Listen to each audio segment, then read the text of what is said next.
Hi, I'm Dave King, and this is Katie Cusack. You may have missed us for a few weeks. We wanted to just give you a brief update on what's going on in our lives. We've been working on this new project called The Collaborative that's will be brought to you by Proctor's. In-Depth Arts and Culture magazine will be coming out monthly starting in January of next year. And as of now, the plan is that we'll be launching our web presence in November. And we're spending the time now writing a lot of great stories, spending time with artists. It's been a real treat to do some of the things that we've done. I don't want to actually let them out of the bag yet because someone will steal our stories. But we wanted to give you a sense of what this publication is going to be and how you might get involved.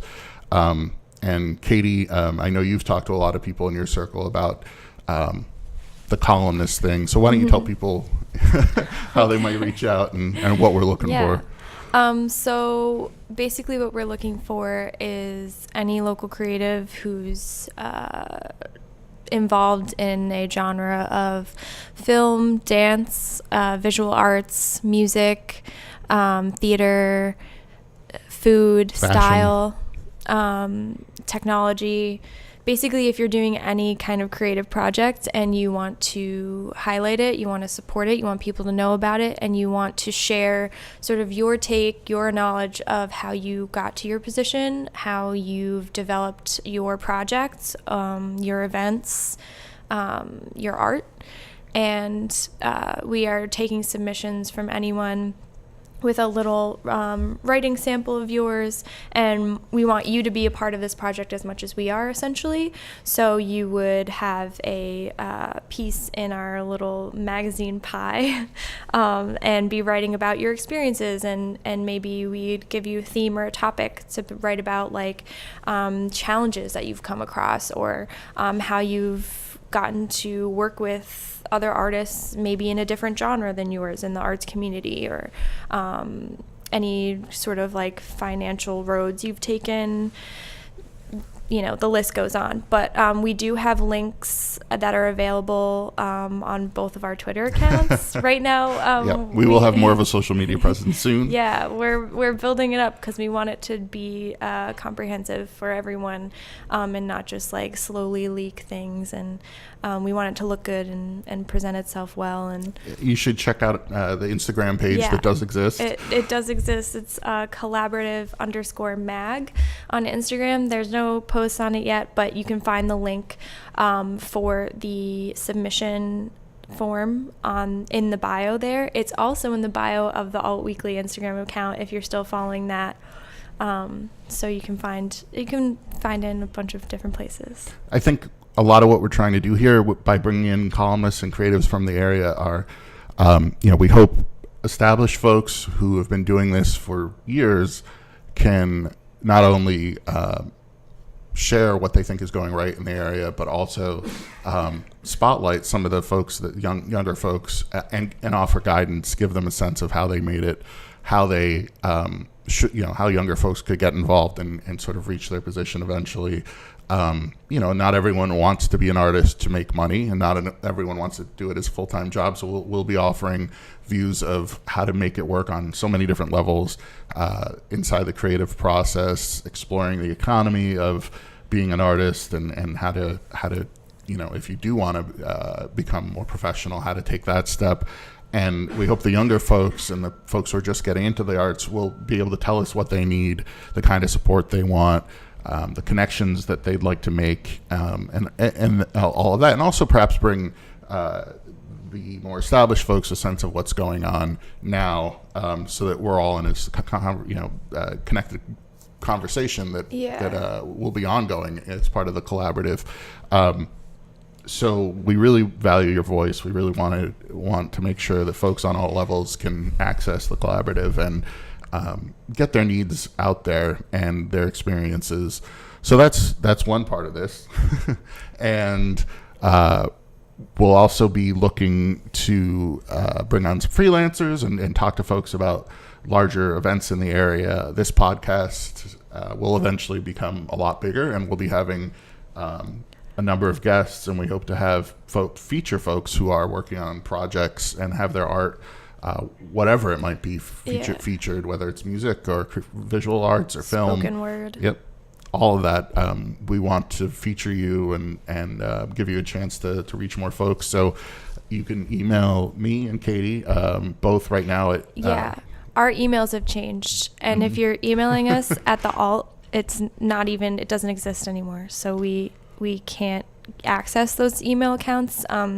So if you have in the past, I'd say like 4 weeks, maybe send those emails again to our new emails. I'm K Cusack at proctors.org, CUSACK.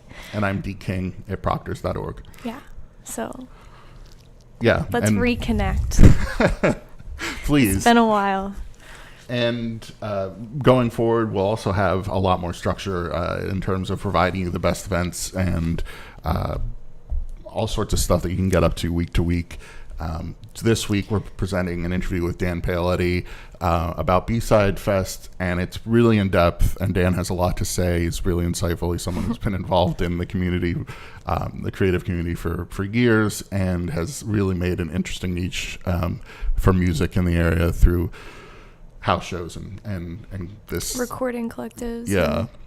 And I think it speaks to a lot of what we hope to get out there, which is people who are making their creative lives work in Albany. Come hell or high water, they're making sure they're out there and as Dan says, act as enablers as well as creators. So we hope you'll check out that interview, and also if you would like to be a columnist and you don't want to fill out that form, it's okay. You can just email us again at dking at proctors.org or kcusack at proctors.org. And thank you so much for watching, and we hope you'll stay tuned over the next few weeks as things come to life. Yes. Hi, I'm Dave King, and this is Katie Cusack, and today we're joined by respected arts leader, the hardest working man in local music, Dan Paoletti. Wow. I'm going to get some letters about that one. We're trying to start feuds. That's fine. In our inaugural. Yes. Yeah. Welcome to CollabCast. That's good. The first step in collaboration is to start a fight. Yeah. This is our very first podcast for the collaborative. For those who don't already know, it's going to be the your next favorite arts-focused magazine in the local community. And for our very first guest, we have Dan. And today we're going to be talking about, just to start, let's talk about the very exciting B-Side Fest. B-Side Fest, yeah. When, where, who? When? So B-Side Fest is the first attempt on the part of B-Side Cassettes, which is the cassette-only tape label that me and my friends run together. Our first attempt to have a showcase local festival, or locally based festival rather, of our talent roster of acts that we've put out, past and present and future. There's actually the first show Thursday night is an EP tape release for Jacob Crowfoot, and that's one of 4 new things that'll be unveiled at the fest. Wow.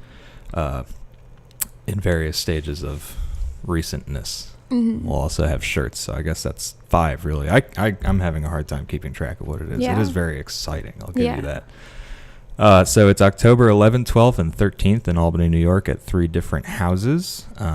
Ask someone with a weird haircut if you need help finding the places. Or 80s windbreaker. Or me. I'm on Facebook, and you can just literally direct message me, and I'm around. And I think we're showcasing somewhere around 25 artists over the course of those 3 days. Saturday's the big day. It's going from like 1 in the afternoon until, I believe the poster says ? Yeah. And there will be an inside and an outside stage, and we'll be featuring 12, possibly 13 acts throughout the day, along with 3 stand-up routines. Wow. Sprinkled throughout, and there will be arts vendors and what's the other thing? Hold on, let me refer to my notes here. Yeah, some of you may have seen this poster around vendors. the city. That's the word I was looking for. Vendors. And Nice. then I think we're going to break for Tangerines and Capri Suns at some point. Maybe do a little Excellent. pickup soccer or something. Yeah. Friday is the medium-sized night. That's the 12th.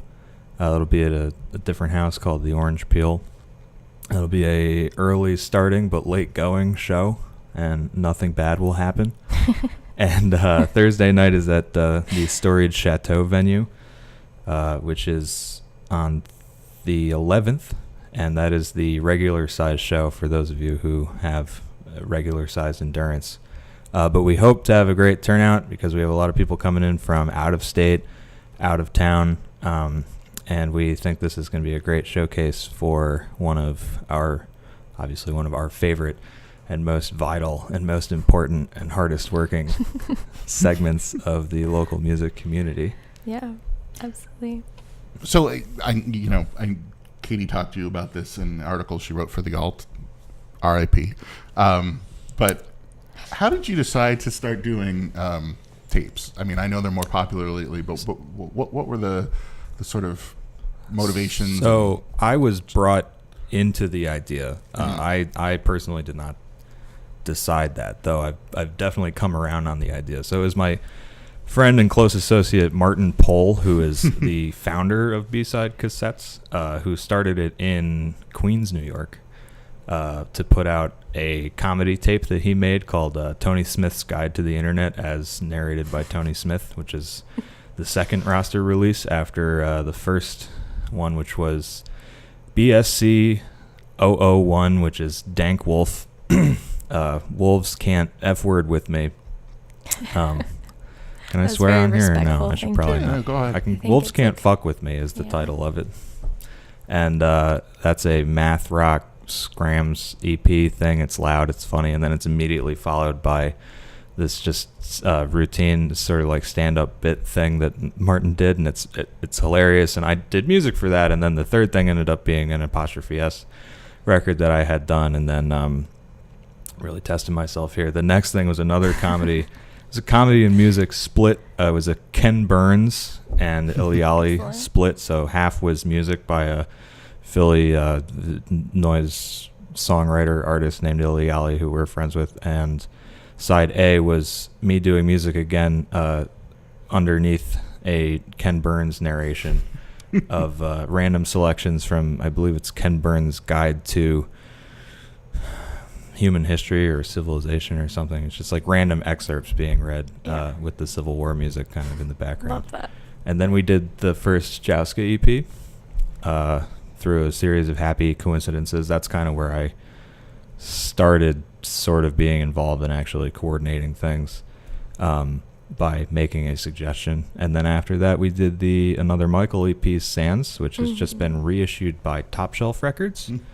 We're very happy about that. They kept our logo on the reissue of the tapes that they made, which is very nice. And I believe we're being shipped some at some point. And sort of from that point through the next few releases, I started taking the lead on things, and then we've reintegrated Martin into the fold. And, it's like an ever-changing organism. I just like to go to bat for it a lot, so I'm out talking about it as much as I can. And we also have Dan Matalone is involved to whatever extent. I shouldn't highlight him too much because he's not in charge. I said looking directly into the camera. If you know Dan, we'll all have a laugh about that. And another friend and associate of ours named Judy Bell, who is great leading force in music as well with us. Yeah, really goes to bat for diversifying the music scene, and they are there. great. Yeah, and they do a lot of great work, and also coordinate stuff at the Rice House, which I should also clarify. That's where our Saturday event is happening. So what was the impetus of actually having the festival? And it's kind of just a joke, like, oh, we should do, it's like, well, okay, so I should get back and answer your question because it leads into that. So Martin started doing tapes because it's like the cheapest and most time efficient and most punk rock way to do like a DIY thing these days, because vinyl, including but not limited to 7 inches and lathe cut discs, is extremely expensive and time intensive, and it's still a cornerstone piece of how most labels operate and do merchandise. Over at 5 Kill, we have been trying to do vinyl as often as we can, but it is quite a circus for someone who doesn't have a big operating merchandise manufacturing mechanism arm or distribution arm in-house. So I was able to find a tape duplicator right over here in Glenville, New York, off of eBay, and not too far from where we are right now. And Martin had borrowed one of those same things when he was doing it down in New York City, and so it's easy. It's just like I you get a tape player from the Goodwill and just make copies, and that's really all you need to start lying to people that you operate a record label. And then so the impetus for the fest was again like, well, we might as well do this thing that other people do, which is do like a roster highlighting thing if possible. And I didn't expect it to all fall into place as easily as it did, because any random show has the potential to be a complete nightmare regardless of how much planning ahead you do or praying to the pantheon of DIY gods that things work correctly. Fall together. Right. Who is your DIY god of choice normally? Who do you like to pray to make sure the show comes? Wow. What a question. Yeah. Hey, we went there. We got to follow up. That's true. I brought it up. Who's my DIY god? Probably just the Minutemen as a group. Solid answer. Hardworking folks there, who have not shed that aspect of their lives for the most part as well. Continue to jam Econo. Yeah. And there are a lot of artists here who are sort of branches off of groups who you guys have released, like Greens, or like people that you associate with, like Pink Noise, etc. How has that grown? Is that just from collaborating with the artists that you have on your roster, or like getting to know people who are involved in B-side? Like, how does that? I think new artists will emerge simply by presenting people with opportunities to see high quality creative work in their local environment. And I think that the house show community around in Albany and Troy, and there's some going on in Schenectady. I haven't made it out here yet, but that's I don't hear about it, so people just need to, you know what I mean? It's like you don't hear about everything that's going on, but the more you do it, the more it becomes a thing that has its own sort of notoriety. And I think just through sheer exposure and the classic idea of like, if you do it, then you demonstrate that it can be done, and then you actively encourage other people to also do those things. It just creates sort of a groundswell of forward creative movement that people can ride that wave.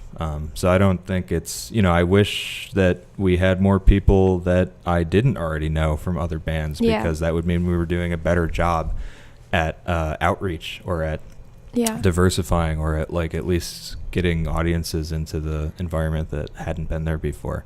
Or at least that I would be doing a better A&R job as someone who's supposed to be paying attention to different bands, other than the ones that I already know through people. But the music community has picked up over the last few years. We had a venue exodus situation kind of happen in the turn of the last 2 decades, late 2000s, early 2010s. That chapter ended with Valentine's closing, and the torch was borne by a bunch of hardy, determined individuals, more determined than me, because I kind of gave up and was like, oh, nothing's going on. All right, so much for that. But other people continued to book shows at their homes and take all their labor and time and invest that in trying to build this thing. Specifically, I should mention the folks at Treehouse through those years, and the folks at World Citizen Party House after that.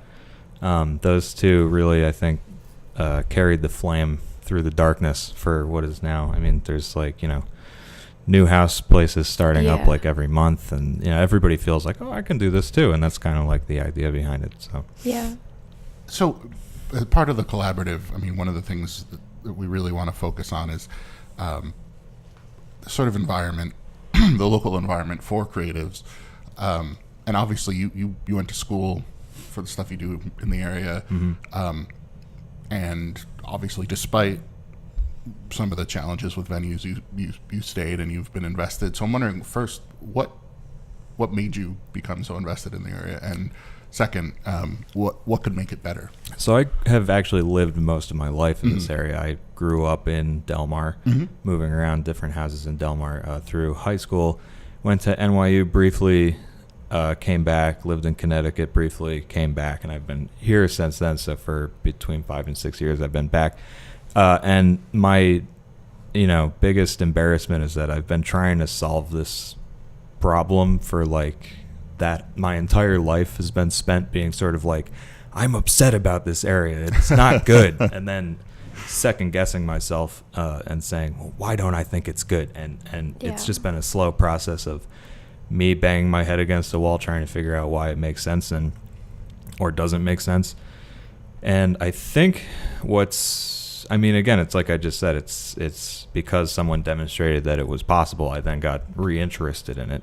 I just happened to meet a friend of mine named Scoops Stardaris, who used to live and run sound at the World Citizen House that I mentioned, and he was my teacher briefly for a semester. And he was like, "Yeah, we do shows in my house sometime. You should come through." And I did, and I was impressed, and I was like, "Oh my God!" And I called Dan immediately because I was like, "You got to come to this next thing. It's real. This stuff is happening." Because it's a fun pastime among Albany creative intelligentsia, wastoid people who don't have anything already going on to kind of get brunch and be like, "What's wrong?" And I think there's what's wrong. I'll get to that, but because I have thoughts and feelings. But the main thing I think is that there is it's like a secret ore deposit underneath the mountain, right? There's all this creative stuff going on. There's an unfair amount of high quality musical artists, whether that be in spoken word or slam poetry, and the rap and hip hop scene, R&B, world music, folk music, classical music, the DIY rock stuff, the more mainstream pop-oriented rock stuff. The community around the College of St. Rose music industry department, which is what you just mentioned, that's where I graduated from in May, is extremely important because it's a bunch of directionless kids who are extremely talented and want to do things with no definite they're not tainted. They all come in from other places, and they're not they don't have that Capital Region bitterness of weird embarrassment. Well, we're too close to everywhere else to really do our own thing, so we might as well not do anything. And so they're all sort of they just do things naturally if you guide them towards different things, and they're all extremely talented and versatile and diverse in their approach, and they bring new ideas to the table that wouldn't necessarily organically grow here. And I think that's true of all the different college communities around here. It's astounding if you look at the area demographically in terms of it's got an enormous higher education only population through the semester's time of the year. And yet this is not the same sort of happening music community thing, or at least that's not one of the highlights that we lead with when we talk about our creative area, as you might find in somewhere like Athens or State College PA has just shows constantly, any number of places in America. I went on a road trip over the summer, and it's you just see rock clubs wherever you go. I saw more rock clubs in stupid out of the way suburbs of places than I've seen here in years, which is frustrating but also empowering, because it's it can be done. It's obviously not an unprecedented thing to do. It's a little inconvenient to have to pick yourself up out of that dead period, but it's possible, and it's something that can be fruitful. I think the issue really is that people don't know what's going on because there is, for some reason, some sort of hitch. I don't know. I've always thought, there's just poor communication methods around here. I don't know what the origin of that is. I can't pinpoint it. I can't give you a cause. I can just sort of diagnose that symptom, but I really don't know. Yeah. Yeah. Well, I know something that people like to talk about is like that in relation to like us being in the middle of a bunch of places where things are happening, people leave, and then it seems like recently they're coming back a lot more often, and they're bringing artists with them, which is something that's really cool that's happening right now. And that's a part of the fest with the host, like was hosted by the city of Philadelphia, which is cool. But I think that's an interesting change that's happened in the like Exodus issue. Yeah, I mean, this area does suffer from a severe talent and brain drain, if you want to use that, my favorite economics term. The only one I remember. I mean, one of the things that I found interesting in the last few years, and since being involved in the alt, and it's the idea that there are a lot of folks coming in for, say, the video game industry, or they're coming in for the tech industry, and but a lot of them are creatives or artists or musicians, or they bring their family who do all this stuff, and they're looking for it. And it feels to me like there's more opportunity now of folks who want to find it than maybe there was the early 2000s. No, I agree. I've seen a lot more weirdos walking around. Summer's always great because you see every year there's a slight uptick in like, they might see you out at a thing, someone you've never seen before, who's got a weird haircut, like I mentioned, which is the clearest indicator. But it is true that, obviously going to even as close as Northampton, which, probably has, I mean, obviously they have a lot of colleges, but the concentration of colleges here is probably surpasses that area in some ways. But they have so much going on, and it's year round. Like something like the Iron Horse music group, that all the venues are coordinated and things like that. But it is sort of amazing with the amount of younger kids coming through constantly that there isn't more of a... I think that brings up a good point, though, which is that there's been a lot of change and reconsolidation in the music industry in general over the last 20 years in light of, I don't need to read the script back about file sharing and streaming and, the buying up of all the indie labels. And so there's like really like we exist in this sort of strange strata of people who decided to buck all that stuff and start a small record label to put out weird music for little to no cost to ourselves or the artists anyway. Yeah. Which makes no sense because we have no access to all those other things, which is why, especially like with the 5Co label that I'm on the board of, we try to really double down on the not-for-profit approach of it, because it's like, I don't know why we're all so infected with this idea of like we need to support the arts and I don't know. It seems like a thing that people like. I like it a lot deep inside my soul. I like throw money in a fire pit to try and help people do that kind of thing with their lives. I'm an enabler, which is the worst person in the addiction cycle. But it's what you're saying about like the Albany didn't have anything going on during that period of reconsolidating, reconstruction, whatever you might want to call it. And so we kind of have this interesting, just barren landscape environment from which to, but with a lot of people moving in because of different industry and economy shifts that have been going on in the area at large. And I always try to mention those other industries that are causing a population increase, especially among creative-minded individuals, like the video game industry, great example. Some film stuff that goes on up here, great example. And I think that I love to call it like a sandbox environment, where it's like we may be completely stupid for just starting something that isn't really designed to make any money, but we also might end up being hailed as innovative super geniuses for coming up with something new, and this could be the new Seattle, and then it might be worth it at that point. But either way, you get to promote some cool music and hang out with interesting people that are your friends and be ridiculous, and that's really the American dream, I think. Yeah. Hang out and be stupid. And I feel like even with putting out tapes, it's a whole other form of an art in itself, like in terms of like designing it and like the little booklets. Yes, and, I do have zines this extremely niche. It's like a art direction skill Right. now that no one needs. Hey Yeah. man, a lot of the major labels are now putting out cassettes, Right, which scares me because I don't want our manufacturing costs driven up by Oh that, jeez, yeah. which they probably inevitably will, which is unfortunate.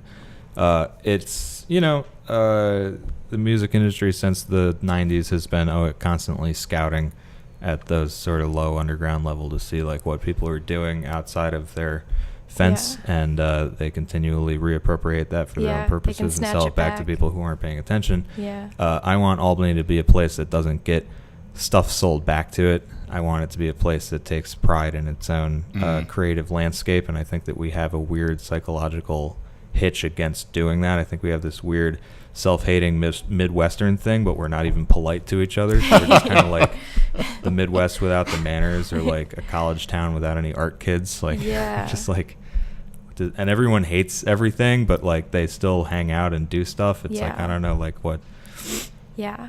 the issue is. We love to hate it here. Yeah, yeah, It's like really. yeah. That's why it's Philadelphia too. It's like anyone else comes and attacks us, we're like, get out of here. Yeah, but we aren't at that like Philly level of like Sure we are. everyone. No, Philly's over. Philly's, it's like Brooklyn 2009. Right. It happened already. Everyone's flooding in there. Yeah. It's saturated. A lot of good music coming out of there. In fact, there's so much good Yeah. music that this small cassette tape label out of Albany, New York actually has to Is release bringing them in. 2% of it. Yeah. Yeah.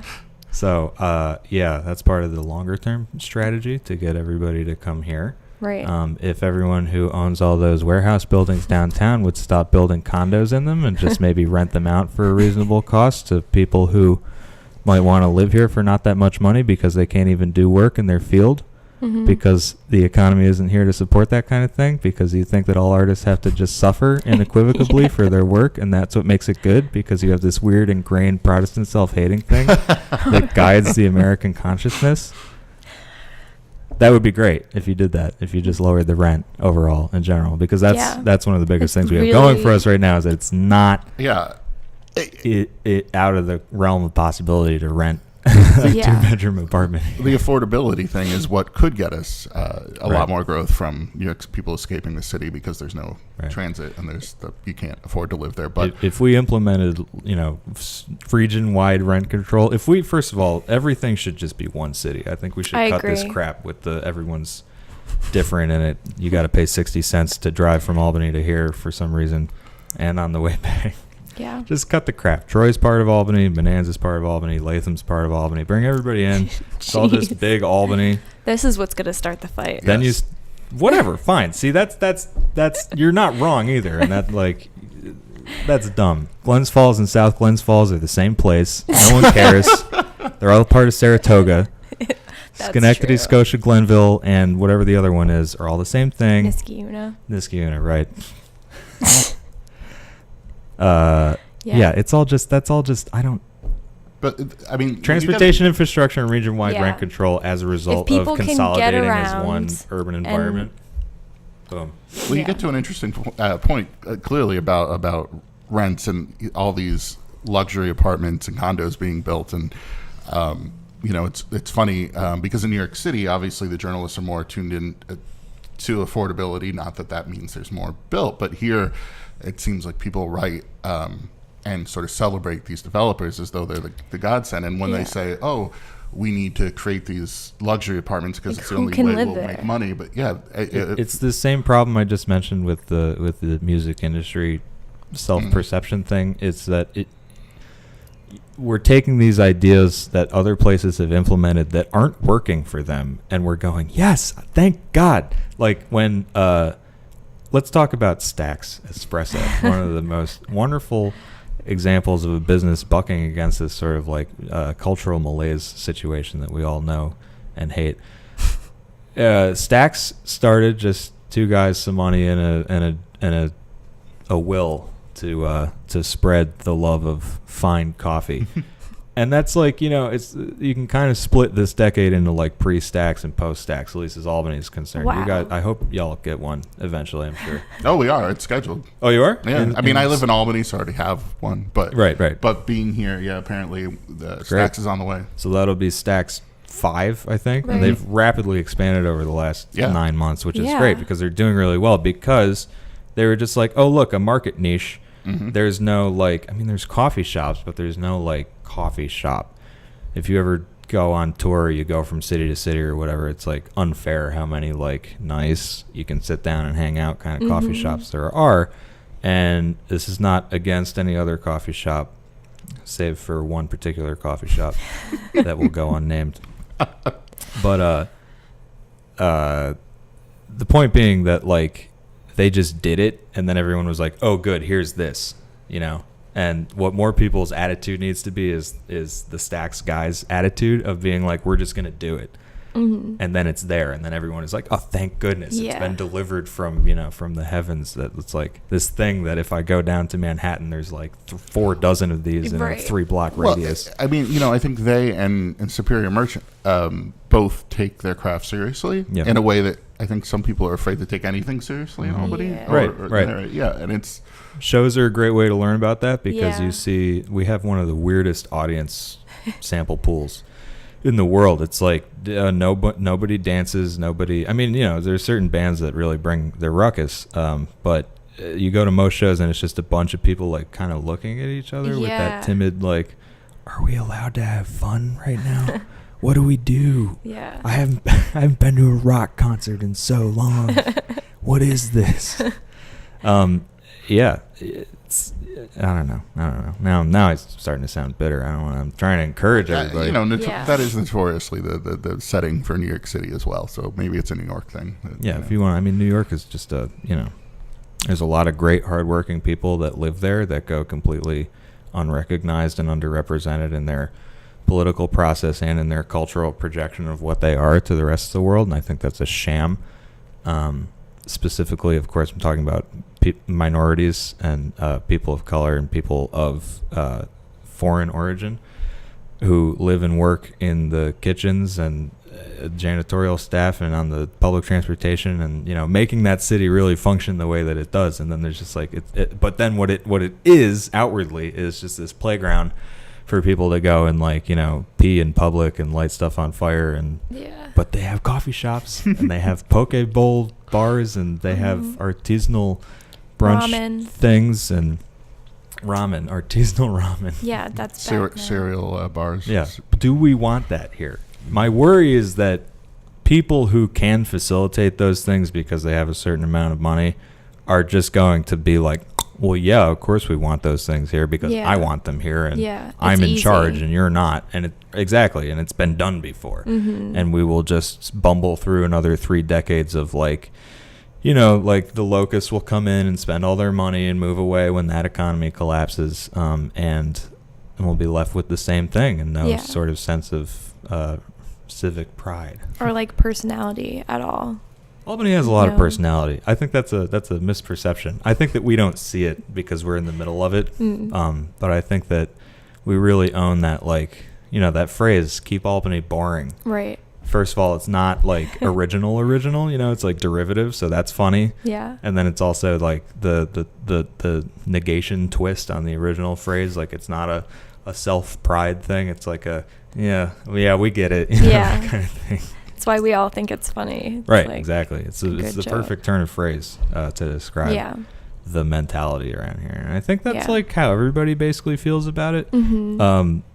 My mission in the arts world in general, in the music world more specifically around here, is to get more people to recognize that they and we collectively do have our own sort of individual spirit that maybe is inside of you and in your inner thoughts, but that you don't know how to articulate quite specifically, and that I want to give people the opportunity to recognize that it's there and that they can articulate it and that they can go do their own thing and that they should and that it'll be worth it. Yeah. Let's bring it back to a happier place before we end. The festival is obviously no. We went there with you. The festival is obviously a celebration of a lot of what has been going right in Albany for a while now.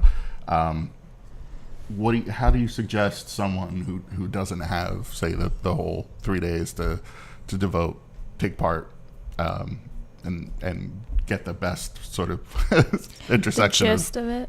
Yeah. just start talking to people Well, I mean, for the festival. for the festival Yeah. specifically. Should they come for Yeah, a day? yeah. Pop in? You can come for any of those days at a time. We will also, the prices we have on the poster are suggested guidelines. Please pay them if you can, so that we can give the artists money, not ourselves. Yeah. But anyway, we'll work with you on price. There's a 3-day pass price available if you want to just kind of come and go as you please throughout that time. It's really open-ended. It's Martin said online somewhere, and I want to repeat it here, that we're about bringing people in, not about shutting them out.